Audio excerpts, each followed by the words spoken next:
Hi, I'm opening up this vlog pretty late, but as you can tell, I'm traveling. I'm also on a social media detox. I decided to do that before the trip just so I was just fully focused, and this is the time of year where I'm not feeling my hottest anyway. It made sense. But I am really trying to focus and take in everything around me because we are in Thailand for the week, and this has been on my bucket list since I guess I was like 3 years old. My grandpa lived here and worked here. He spent the majority of his life here. I'm looking forward to exploring Bangkok, learning more about different places he went.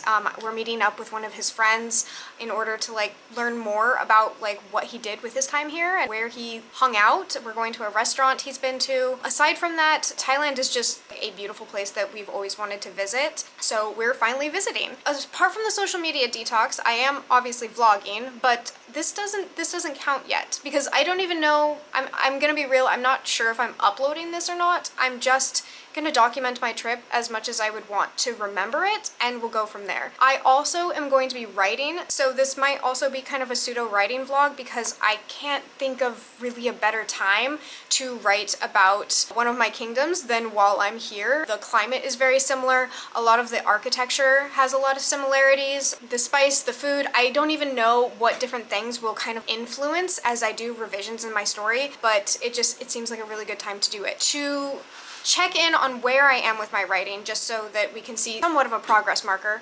I worked on revisions for chapter 7 and then started on looking through the comments of chapter 8. I didn't really do much more of that. I also worked on one of the beta reads I'm working on for a client and kind of just had anxiety spirals about being a million light years into the sky. I don't normally have that much issue with traveling. This time of year just makes me weird, guys. I don't know what else to say. But also, I'm feeling really good and uplifted being here. I feel like I'm emotional, but I'm not down. Disengaging from social media and just not having any of my energy directed that way and instead kind of directed inward, I'm taking things in versus outputting, is a huge reason why I feel kind of light and, I don't know, giddy. For this time of year, it feels giddy. I don't know if I'm actually giving giddy energy, but I feel lighter than I've been in a while, and I have to assume that traveling and the circumstances of this trip have a lot to do with it. And I hope it also translates into my writing because I am just really grateful and happy to be here. We usually take a hiatus type trip during this time of year, and this time it just kind of worked out that it was Thailand and we came here on Valentine's Day. Everything kind of lined up. Everything felt really right. Getting here, fairly smooth trip as well, as far as the actual travel went. I guess this is me opening this vlog. We'll see if it continues or if I just do this update and then you see random footage of random things without context, but it'll be context for me. Okay, that's the game plan. That's what we're doing. Actually, what we're doing right now is we're gonna go get pad thai. I want that to be my first food in Thailand because I absolutely love pad thai. Our taxi driver gave us a recommendation for a place on a random side street as we were headed over. I marked it on Google Maps as we were driving by, and now we're gonna walk down and try and find it. I'll do some writing later, but for now I'm just gonna absorb Thailand.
first night and day update. We got our first Thai food in Thailand. It was this little hole in the wall down the street that our taxi driver recommended us. He said he liked to eat there, so we went to eat there, and it was amazing and delicious. Having trouble recalling the name of it, but I'll just stick it on the map there, so if you want to try it. Our taxi driver liked it, and we also recommend it. And then this morning, woke up and did some more walking, shopping, went through the markets. We took a tuk-tuk, which was a lot of fun. Our driver exchanged line with us while weaving through traffic, just full on exchanging line. So that was also super fun. Got some souvenirs and stuff for friends, and I was really paying attention to gesturing and how people were interacting with each other, both to people watch, because I love doing that while traveling, but also just for inspiration for writing. I paid a lot of attention to trees.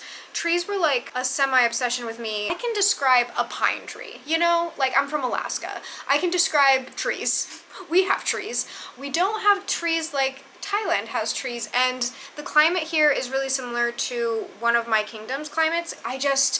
I'm really sparse on my tree descriptions, but the trees here were so cool. Instead of spreading out, they kind of like bubbled up, or they wove in to the concrete and the different cityscapes. Phone wires everywhere, and it's been a really stimulating place, which is great for writing. I mostly was just jotting things down in my notebook. Drank some coconut water, had some mango juice, random street foods, and then yeah, just looking around and shopping. We are meeting with my grandpa's friend today, so I'm looking forward to that, and then I think I'm gonna do some writing later tonight. We're not party animals. I guess Bangkok might be the wrong place for us as far as like the nightlife goes.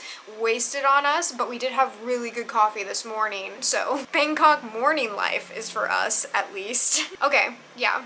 I guess this was mostly a travel update, but writing is still happening. Like, the soft writing is still happening. Tasting things, smelling things, paying attention to how people are like moving and talking, and that's part of like the soft writing aspect of like where you get ideas or inspiration, something that just kind of incorporates itself into stories, your experiences, or like what you imagine different things to be, and then them just going from there. That's the update. I'm gonna go ahead and we're gonna go down to the pool before meeting with my grandpa's friend.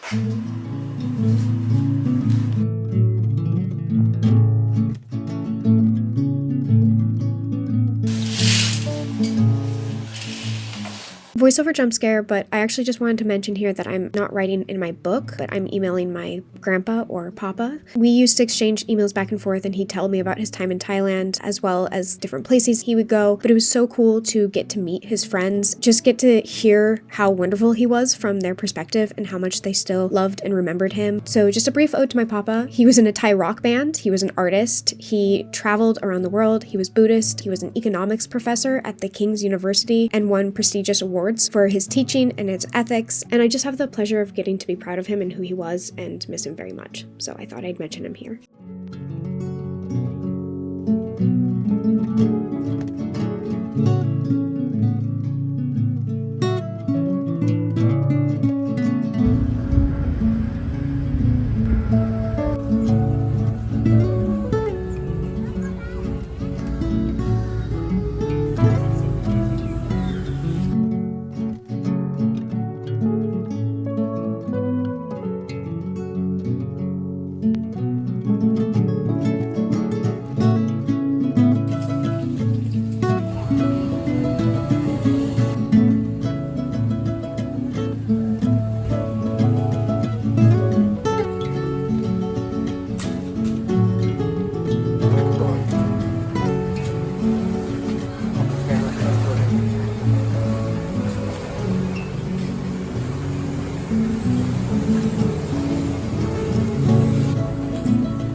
Okay, I definitely wanted to make a brief voiceover for this part just because it's so important, and I just want to make sure I'm really concise and clear before just showing you a bunch of elephants and being like, oh, what a nice trip to Thailand that was. I did a lot of research before going on this portion of the trip, and so we're going to briefly talk about animal ethics, and specifically elephant ethics and conservation. So this is Lai Orchid, and I think it's a really good look at how elephant sanctuaries can function and should function if care and the elephants are put first instead of tourism or sensationalizing them. In case you're unaware, Thailand's elephants have faced long histories of exploitation, often forced into harsh physical labor, high-stress performance environments, and all for the sake of tourism. This also includes circuses and some of those rides that a lot of people have gone on and you see a lot of pictures of where they have the carts strapped to their backs. I will also say that riding elephants even without the carts is not seen as ethical, and many places have started switching to use ethical verbiage without the ethics. So I did do a lot of reading up on the sanctuary before coming and found the experience to match what they said their mission statement was on their website, as well as their extensive activism with both elephants and the native population of the area. So there is a strict no riding and no performing policy. The tour groups are kept small and quiet, and the elephants roam the sanctuary as they please, only stopping at feeding stations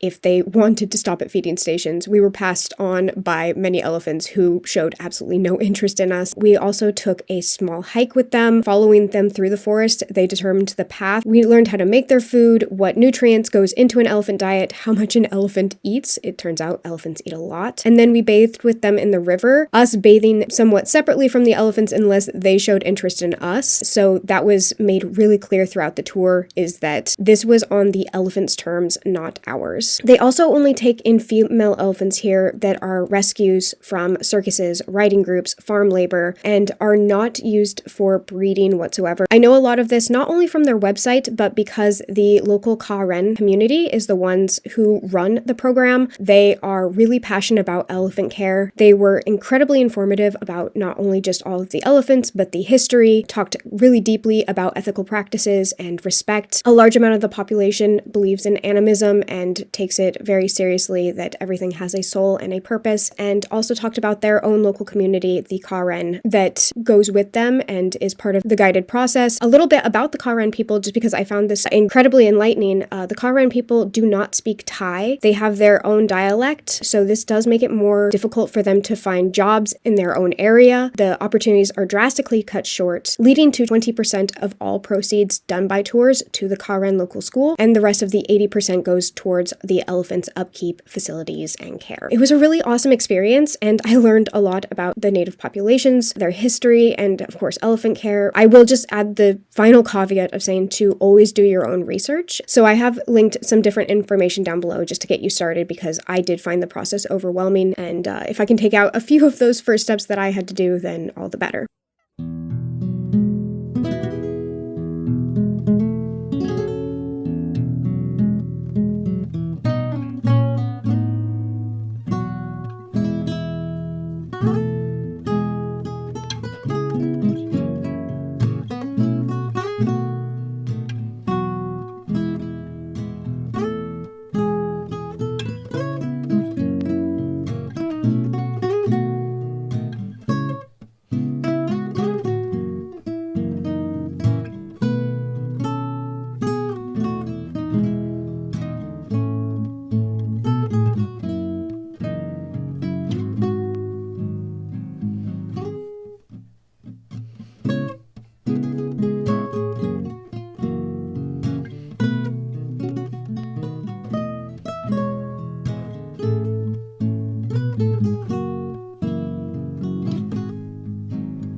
I have not updated, and it's been, I think, 3 or 4 days. We got to Chiang Mai, and there's so much to address. First off, I love Chiang Mai. This is one of the best places I've ever been to. I was having fun in Bangkok. I'm just not a city person, so I knew as soon as we left the city, it was going to affect me differently just because I can last about 3 days tops in a city. But I was not expecting like the overwhelming giddiness I felt being here. Let me kind of go a little bit in order just for an update. On our last day in Bangkok, we went to a downtown area that had some really cool shops, and I'll put the name of the area here, not just for you, but for me to remember later, because I really wish we would have stayed in that area. I liked it a lot, and I feel like I would have had a different Bangkok experience, something a little bit more my vibe if I'd stayed in that area. As well as going to Wat Arun, which is a giant temple, and then we saw the Grand Palace, the river markets, and just like the street food was just off the charts, very cool. Then I also got my nails done. The lady was so nice, and we were kind of chatting and talking to each other. She taught me some Thai words, I taught her some English words. Like, it was just a lot of fun. And then I also taught her some Japanese, because she says she gets a lot of Japanese clients and wanted some basic Japanese to help her with customers. So I was teaching Japanese in Thailand as a US citizen, and it was a very fun time. And we took the train up to Chiang Mai, and this was an 11-hour train ride on the cutest, dinkiest little train. It was really, really fun. The countryside was gorgeous and lush. I kept watching it change as we got deeper into like the mountain passes. They fed us from one of the local station stops. At one of the like little local stops, they pick up the food from a little shop that's there. Some little old ladies made us our lunch. Really quickly, I'm going to touch on the fact that I listened to the entirety of the audiobook of We Used to Live Here, and I'm gonna address that later because that needs addressing. I don't even know what to do, because I had seen so many people say there's a deep dive after. It's kind of like House of Leaves. I downloaded 3 2-hour-long podcasts talking about the intricacies of the book for after I'd finished. Thank God, because what I was left with at the end of that book, it needs its own video, it needs its own time. This is not the time or place. It took up the majority of my train ride, so I was just looking at gorgeous scenery while listening to... I don't even want to over-describe this book. I don't want to over-describe this book. It was wild, it was fun. I can see why people compare it to House of Leaves. I think it was a lot more palatable for like just quick, easy reading. Almost feels basic and simple in its construction, but that is a facade. Like so many things within that house was a facade. I don't want to give things away. I suggest reading the book, not trying to look into it just too much. You will get information. I kind of knew what was happening around the 20% mark, and when I say I knew what was happening, I mean I knew so much as to follow the plot. And I'm not gonna say much else. It was really good. I enjoyed it. I don't know if it's like a 4 or a 5. The world building is a 5. The reading experience, it's supposed to be simple. It was easily consumable, and then digesting it is when things go awry. Gosh, it might be a 5. 4.5? I don't know. I need to think on that more. Again, not the time or place. Anyway, we're in Chiang Mai. Cafes, street food, maximalist, but with colorful flares and personality. I just absolutely love this place. I cannot recommend it enough. If you're going to visit Thailand, don't just go to Bangkok. Go to Chiang Mai. Go to other locations too. I only got to touch 2 places on this trip, and I feel like I've robbed myself. Oh, we also went to an elephant sanctuary. I have a lot to say on that, and I want to make sure I do it correctly. So I'll probably have done a voiceover for it, because there was like a lot to take in. It is a free roam elephant sanctuary. It's also female elephants. They do not do breeding there because they are just trying to save as many elephants as possible, and they roam freely, but they are not their elephants, is the best way I can describe it. It's a sanctuary in a native population that also doesn't speak Thai. Hopefully I do enough work in the voiceover. I will do my due diligence in the voiceover, so